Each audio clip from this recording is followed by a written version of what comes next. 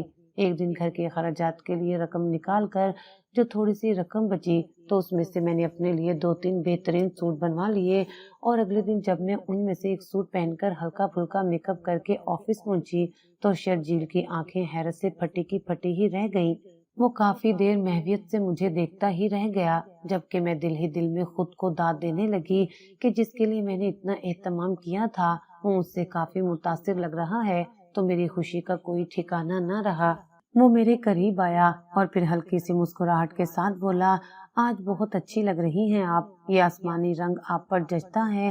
تو میں اس کی اتنی تعریف سن کر شرما سی گئی. حالانکہ شرجیل کو تعریف کرنے کی عادت نہیں تھی. میرے ساتھ 2-3 لڑکیاں اور بھی کام کرتی تھی جن کا ڈریسنگ سینس مجھ سے کافی اچھا تھا اور وہ کافی ماڈرن تھی، لیکن شرجیل نے کبھی بھی ان کی طرف آنکھ بھر کر بھی نہیں دیکھا تھا. سیکرٹری ہونے کے ناطے میرا چونکہ زیادہ وقت شرجیل کے ساتھ ہی گزرتا تھا، اس لیے مجھے اس کی بہت ساری عادات کے بارے میں پتہ چل گیا تھا. ایک دن جب مجھے آفس میں ایک مشکل پروجیکٹ ملا، میں نے کافی محنت کی لیکن کچھ مسائل درپیش تھے جنہیں حل کرنا میرے لیے مشکل ہو رہا تھا. میں کافی پریشان تھی اور سوچ رہی تھی کہ کیا کروں. اچانک شرجیل میرے ڈیسک کے پاس آیا اور بولا، آپ اس ٹاسک کو لے کر پریشان نہ ہو، میں ہیلپ کر دوں گا آپ کی. اس کی پیشکش نے مجھے حیران کر دیا کیونکہ وہ عام طور پر اپنے عملے کے کام میں براہ راست دخل نہیں دیتا تھا. اس دن ہم نے کئی گھنٹے ایک ساتھ کام کیا اور میں نے دیکھا کہ وہ ہر موقع پر مجھے سمجھاتا اور میری مدد کرتا رہا.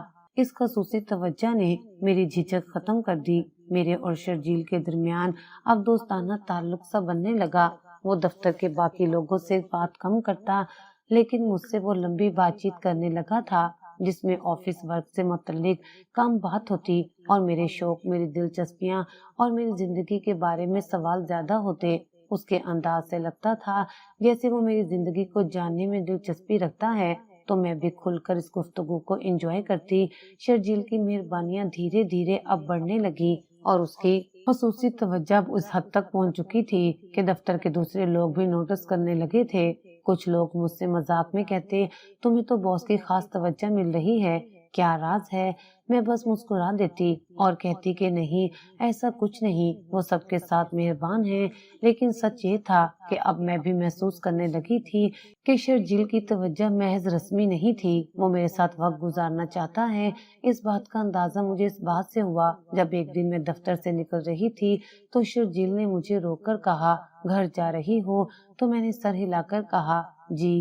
اگر دیر سے پہنچوں تو کیا امی ابو خفا ہوتے ہیں؟ تو میں نے حیرانگی سے اس کی طرف دیکھتے ہوئے کہا، نہیں ایسی تو کوئی بات نہیں، وہ جانتے ہیں میں آفس میں ہوں، دیر سویر ہو سکتی ہے. تو وہ ایک دم مسکراتے ہوئے بولا، یہ تو اچھی بات ہے، پھر چلے کہاں؟ میں نے حیرت سے پوچھا.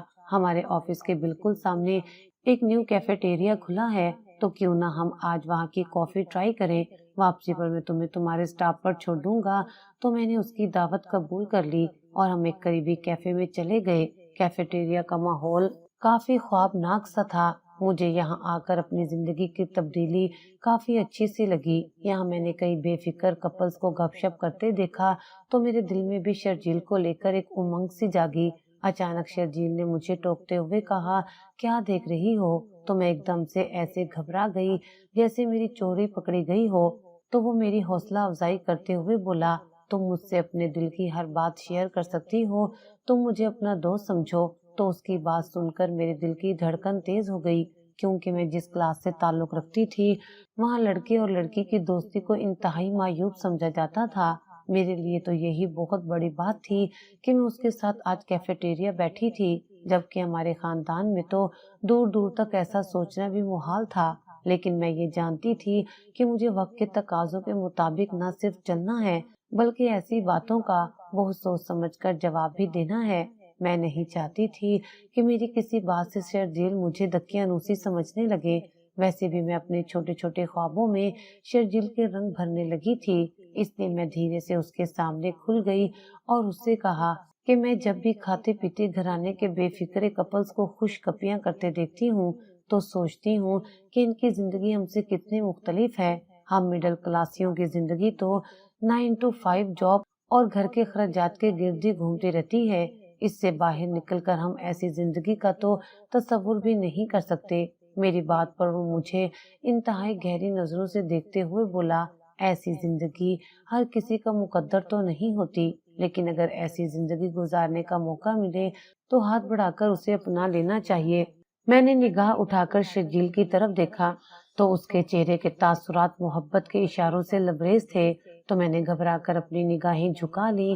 میں جان چکی تھی کہ وہ مجھ سے محبت کرتا ہے اور یہ بات میرے لیے بہت ہی خوشی کی تھی۔ مجھے یوں لگ رہا تھا کہ جیسے میں ہواؤں میں اڑ رہی ہوں۔ میں نے یہ سوچ رکھا تھا کہ جس دن شرجیل مجھ سے شادی کا کہے گا تو میں فوراً ہاں کر دوں گی، اور اس کے لیے چاہے مجھے اپنے گھر والوں کی تائید حاصل ہو نہ ہو، میں انتظار نہیں کروں گی، کیونکہ میں خود بھی اب زندگی کی گاڑی اکیلے چلاتے چلاتے تھک گئی تھی اور میں دل سے چاہتی تھی کہ میری زندگی میں کوئی ایسا خوشحال آدمی آئے جو میری زندگی کی تمام محرومیوں کو خوشیوں میں بدل دے۔ میں منتظر تھی کہ کب شرجیل مجھ سے شادی کا اظہار کرے گا، اور وہ دن بہت جلد میری زندگی میں آ بھی گیا۔ ایک دن جب میں دفتر سے نکلنے والی تھی، شرجیل نے مجھے روکا اور کہا، آج رات میرے ساتھ ڈنر پر چلو، ایک خاص جگہ پر۔ یہ پہلی بار نہیں تھا کہ اس نے مجھے ڈنر کی دعوت دی ہو، لیکن اس بار اس کی باتوں میں کچھ عجیب سا تھا، کچھ ایسا جو پہلے کبھی محسوس نہیں ہوا تھا۔ میں نے سوچا شاید وہ آج اپنی محبت کا اظہار کرے گا اور میری زندگی ایک نیا رخ لے گی۔ ہم ایک خوبصورت اور مہنگے ہوٹل پہنچے جہاں شرجیل نے پہلے ہی سب کچھ ترتیب دے رکھا تھا۔ میز پر خوبصورت گلابوں کا گلدستہ تھا اور ماحول بہت رومانوی تھا۔ میرا دل تیز تیز دھڑکنے لگا اور میں سوچنے لگا کہ شاید آج وہ مجھے شادی کی پیشکش کرنے والا ہے۔ کھانے کے دوران شرجیل نے مجھ سے بہت سی باتیں کی اور باتوں باتوں میں اس بات کا اشارہ دیا کہ وہ میرے ساتھ ایک خوشگوار زندگی گزارنے کا خواہش مند ہے۔ میں دل ہی دل میں بہت خوش تھی اور یہ سوچ رہی تھی کہ شاید میری زندگی کا سب سے خوبصورت لمحہ آ رہا ہے، لیکن جیسے ہی ڈنر ختم ہوا، شرجیل نے مجھے ایک ایسی پیشکش کی جس نے میری دنیا کو پل بھر میں بدل دیا۔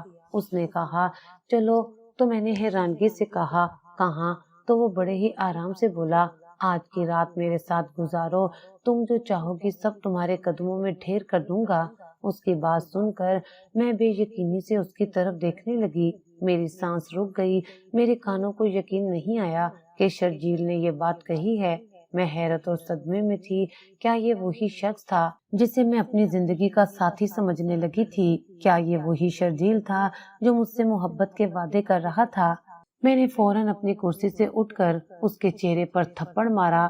یہ سب بہت غیر متوقع تھا، نہ صرف اس کے لیے بلکہ میرے لیے بھی۔ میرا دل ٹوٹ چکا تھا، میری آنکھوں میں آنسو تھے اور مجھے یوں محسوس ہو رہا تھا جیسے میں کسی خواب سے جاگ چکی ہوں، ایک ایسے خواب سے جس میں صرف دھوکہ تھا۔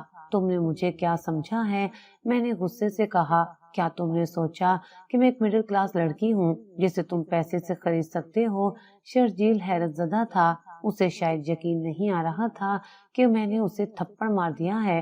وہ شاید یہ سوچتا تھا کہ غریب ضرورت مند لڑکی اس کی ہر بات مان لے گی، لیکن وہ یہ نہیں جانتا تھا کہ میری عزت اور خودداری میری سب سے بڑی دولت تھی۔ میں فوراً وہاں سے نکل گئی، لیکن شرجیل کے چہرے پر ایک الجھن اور صدمہ تھا، جیسے وہ اس حقیقت کو سمجھ نہیں پا رہا تھا کہ ایک لڑکی جسے وہ ہمیشہ سے کمزور سمجھتا رہا اتنی مضبوط کیسے ہو سکتی ہے۔ میں نہیں جانتی تھی کہ اب جو آگے آنے والا ہے وہ میرے لیے کسی قیامت سے کم نہیں تھا۔ اس نے اپنی بے عزتی کا بدلہ لینے کے لیے مجھ پر جھوٹا کیس کروا دیا۔ اچانک پولیس میرے دروازے پر آئی اور مجھے گرفتار کر کے لے گئی۔ میری آنکھوں کے سامنے اندھیرا چھا گیا۔ شرجیل نے مجھ پر چوری اور دھوکہ دہی کا جھوٹا کیس دائر کر دیا تھا۔ میں بے گناہ تھی، لیکن شرجیل کی طاقت اور پیسے کے سامنے میری آواز دب گئی۔ میں ہوا سے باختہ ہو گئی، میرے پیر زمین پر نہیں تھے، جیسے پوری دنیا میرے گرد گھوم رہی ہو۔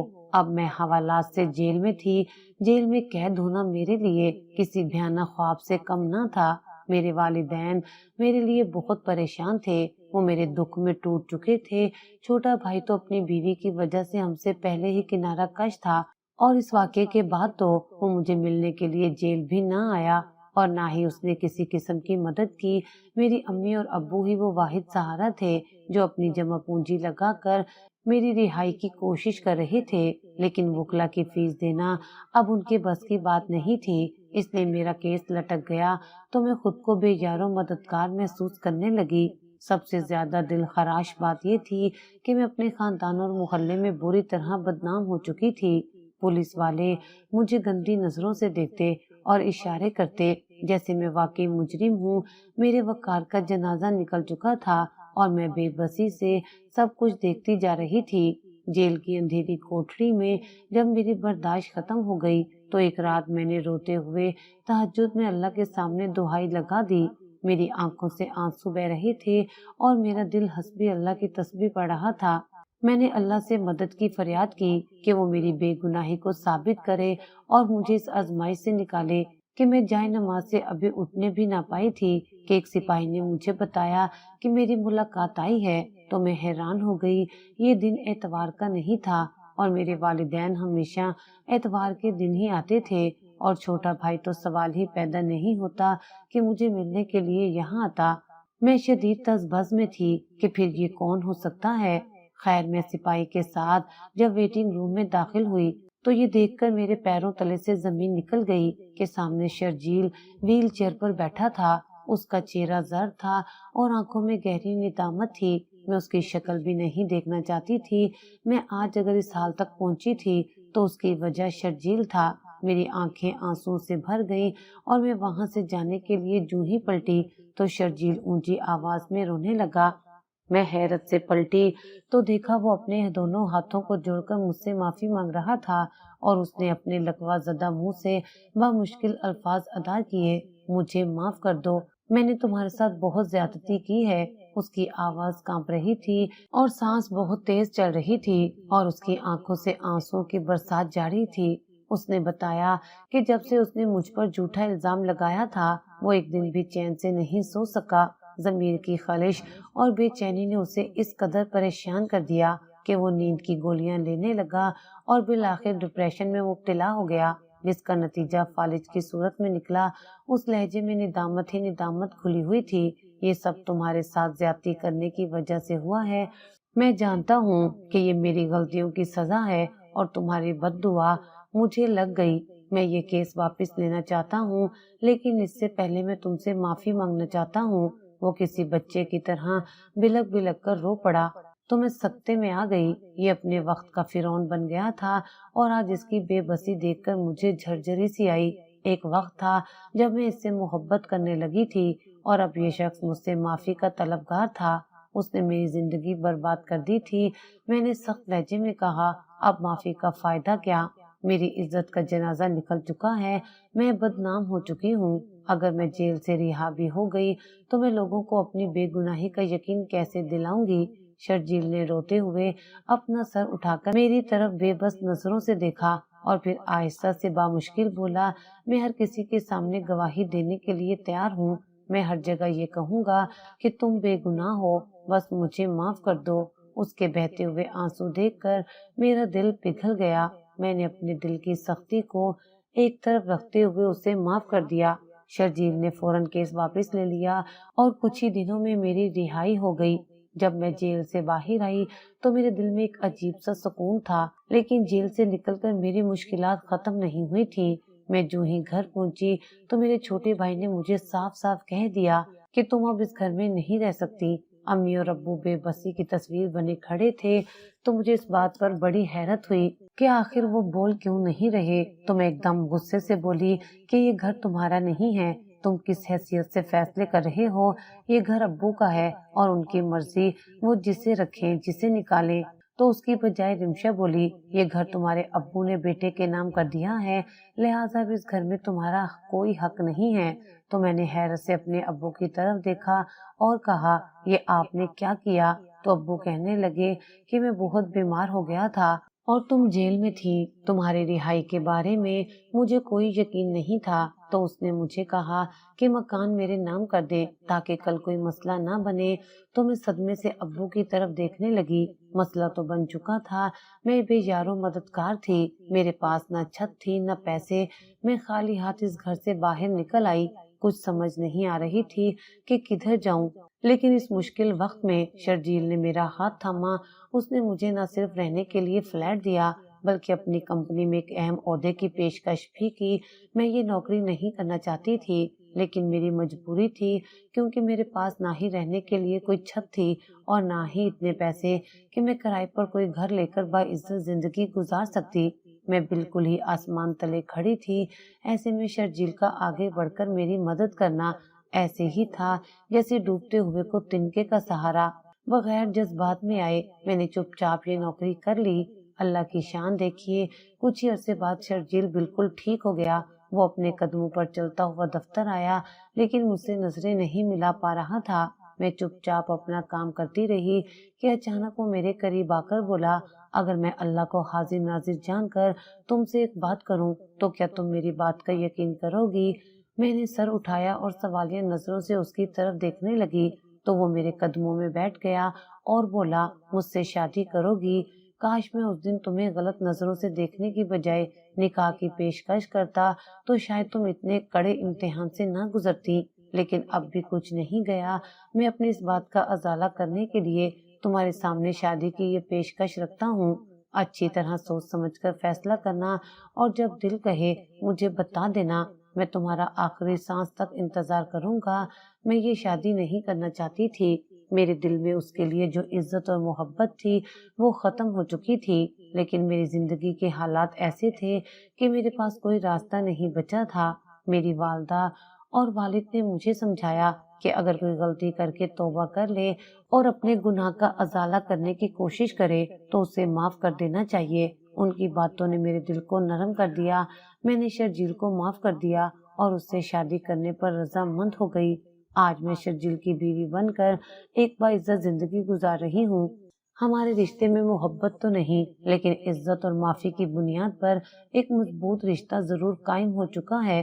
زندگی کے اس موڑ پر میں نے یہ سیکھا کہ کبھی کبھی ہمیں وہی راستہ اپنانا پڑتا ہے جو ہم نہیں چاہتے، اور معافی ایک ایسا عمل ہے جو دلوں کو بدل سکتا ہے۔ اللہ نے شرجیل کو معاف کیا اور میں نے بھی اس کے دل کی توبہ کو قبول کر کے اپنی زندگی میں سکون بھر لیا۔